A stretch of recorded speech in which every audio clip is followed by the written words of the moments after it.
Even with some of the best character developments in animation, a few characters are bound to get the short end of the staff. Welcome to WatchMojo, and today we're counting down our picks for the top 10 Avatar characters who deserved better. For this list, we're looking at characters from Avatar: The Last Airbender who didn't get enough screen time, died too soon, or could have used more development. Just to get this out of the way, every character deserved far better in that M. Night Shyamalan movie. I'm sorry. I'm sorry. Alright, also, spoiler alert. Number 10, Princess Yue. Introduced towards the end of Book 1, Princess Yue shares a short-lived yet touching romance with Sokka. How about that picnic last night? Boy, your dad sure knows how to throw a party. I'm happy you enjoyed yourself. Well, it wasn't as much fun after you left. Their relationship builds to a tragic conclusion when Yue gives up her life to bring back the moon spirit. As tear-jerking as Yue's sacrifice is, it likely would have packed a greater punch if she had appeared more throughout Book 1, as opposed to just its final 3 chapters. Yue thankfully isn't forgotten, as her death hit Sokka hard, signifying his growth. I'll always be with you. As a spirit, she aids Aang in the Book 3 premiere, and the canonical game Escape from the Spirit World. Nevertheless, Yue remains something of an unsung heroine. With a live-action Netflix series in the works, we'd love to see Yue play an even more prominent role. You already saved the world. And you'll save the world again. But you can't give up.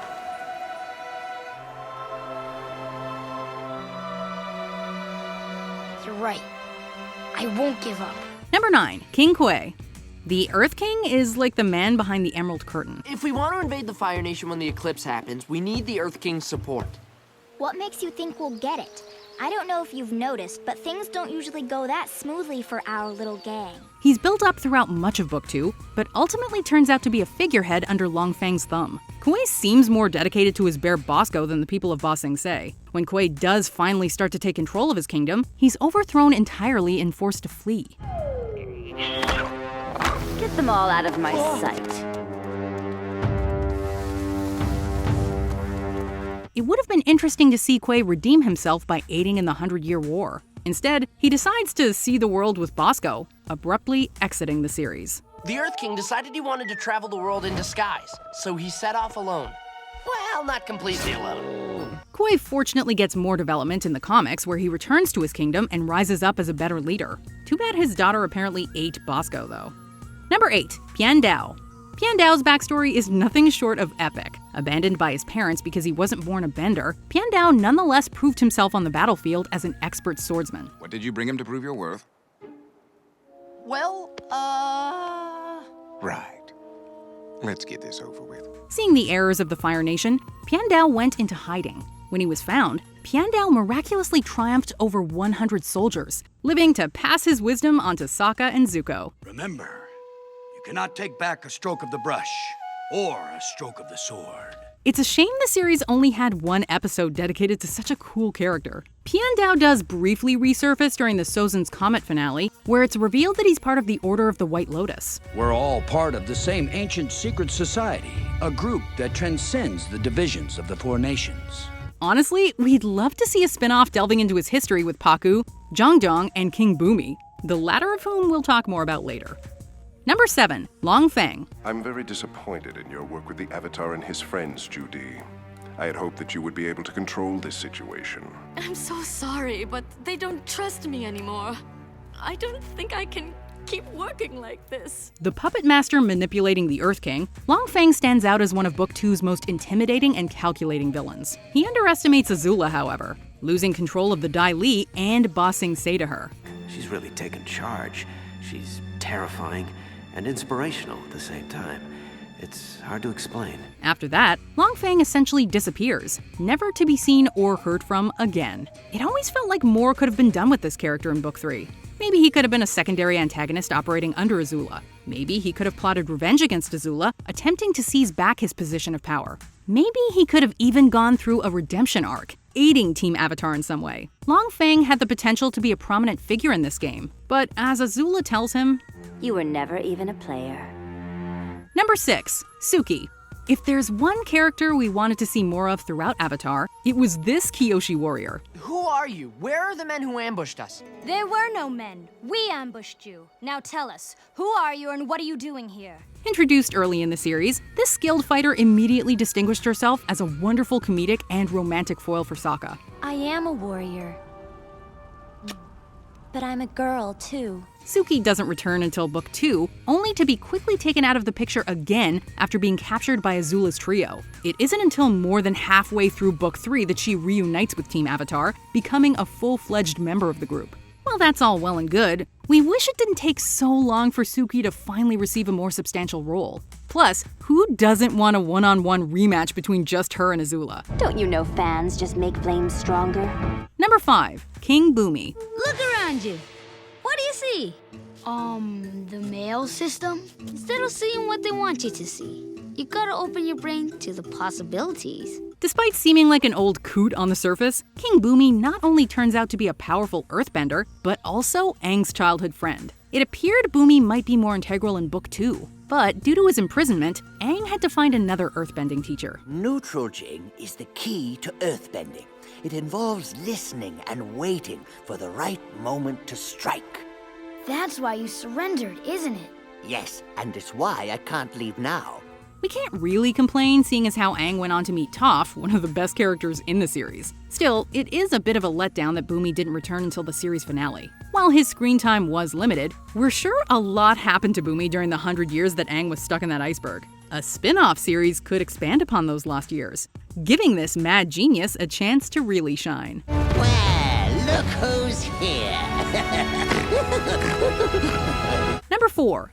Kaya.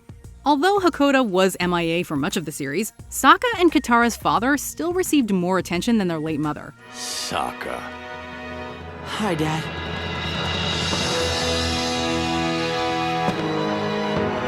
Kaya is mentioned frequently throughout Avatar, and her death plays a key role in Katara's character arc. You really want to know? Maybe you could reconquer Ba Sing Se in the name of the Earth King. Or, I know, you could bring my mother back. However, we don't really get to know her as a character until a Season 3 flashback. While it's only one episode, Kaya is established as a highly dedicated mother who makes the ultimate sacrifice for her daughter. Kaya's demise is crucial to the story, but we can't help but wish that she appeared in more flashbacks, or even in a few dreams like in the North and South comics. At the very least, Katara and Aang did name their only daughter after her, keeping Kaya's legacy alive. Number 3. Jett. He claims to be a freedom fighter, but Jett's willingness to put innocent people in danger makes him every bit as dangerous as the Fire Nation. That would destroy the town. Jett wouldn't do that. I've got to stop him. Jett wouldn't do that. Yes, I would.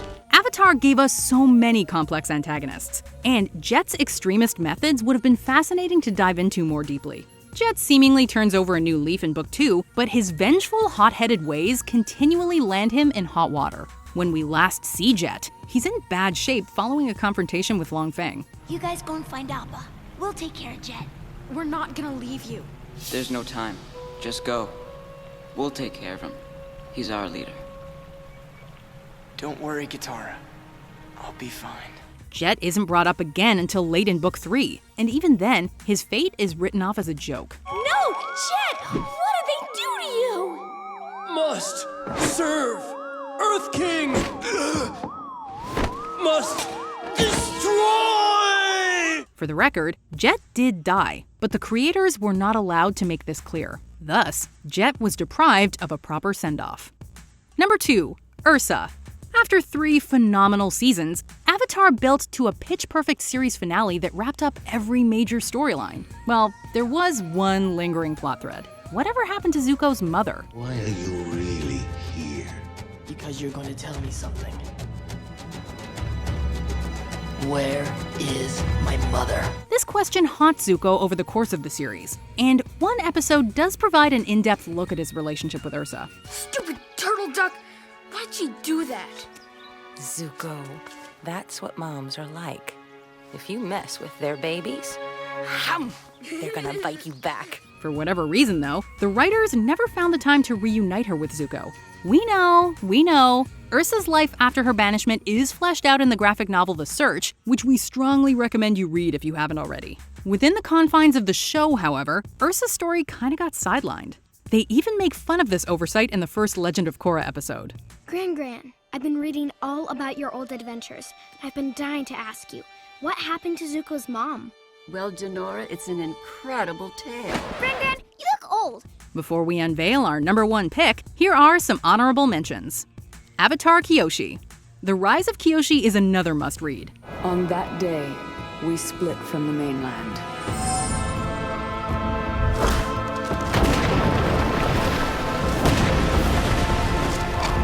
Guru Patik. We could go for some more onion banana juice. And the first step to gaining balance begins with this. Drink up. Ugh! It tastes like onion and banana juice. That's because it is. Yum, yum. June. Why did this badass bounty hunter only appear in 3 episodes? But how did you find him on my ship? My shearshoe can smell a rat a continent away. Well, I'm impressed. Very impressed. Avatar Roku. If there's one Avatar who deserves a spin-off, it's Roku. It's too much. Please. Without you, all my plans are suddenly possible. I have a vision for the future, Roku. Before we continue, be sure to subscribe to our channel and ring the bell to get notified about our latest videos. You have the option to be notified for occasional videos or all of them. If you're on your phone, make sure you go into your settings and switch on notifications. Number 1. The Cabbage Merchant. In all the 4 nations, there isn't a more tragic figure than the Cabbage Merchant. My cabbages! You're gonna pay for this! Okay, maybe we're being a smidge overdramatic, but this guy can't catch a break. Wherever he goes, Team Avatar and disaster follow, leaving behind a trail of destroyed cabbages. No matter how many times it happens, we always crack up whenever we hear him cry. Oh, my cabbages! It's too bad that the Cabbage Merchant virtually disappears in Book 3, save a brief mention. Be that as it may, this running gag was given a fitting payoff in the Rift graphic novel. The long-suffering merchant also went on to found Cabbage Corp, being immortalized with a metal statue. His screen time wasn't long, but at least those cabbages didn't die in vain. The evidence points in that direction, but the investigation is ongoing. For the time being, we have frozen Mr. Ganlan's assets and are closing Cabbage Corp. No! Not my Cabbage Corp! Do you agree with our picks? Check out this other recent clip from WatchMojo, and be sure to subscribe and ring the bell to be notified about our latest videos.